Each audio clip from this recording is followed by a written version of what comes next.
Now at 5, we have team coverage with the fallout as your local representatives will be heading to Tallahassee to hammer out the path forward on immigration and condo fees. Both of those topics will be brought up in 2 weeks at a special session Governor DeSantis called for. Thank you for joining us this evening. I'm Matt Austin. And I'm Lisa Bell. You're watching News 6 at 5. We have team coverage tonight on this upcoming legislative session.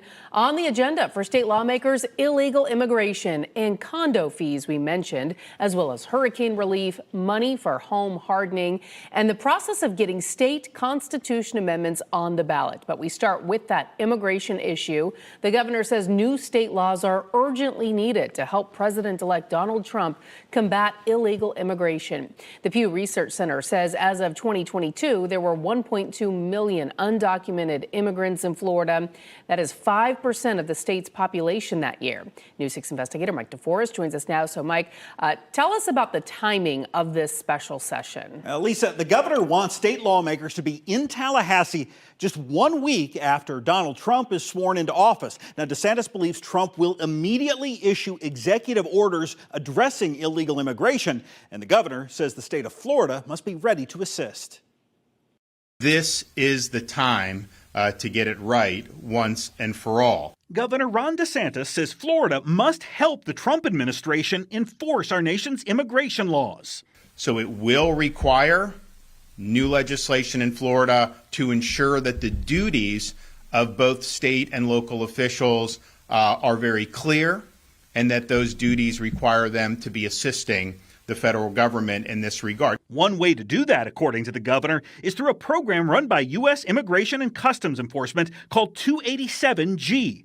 It allows that federal agency to delegate to state and local law enforcement officers the authority to perform specified immigration officer functions. Like a sheriff can opt into it and then assist the feds. We're going to say, municipalities and counties are going to be a part of 287G. DeSantis says those who do not participate could face consequences.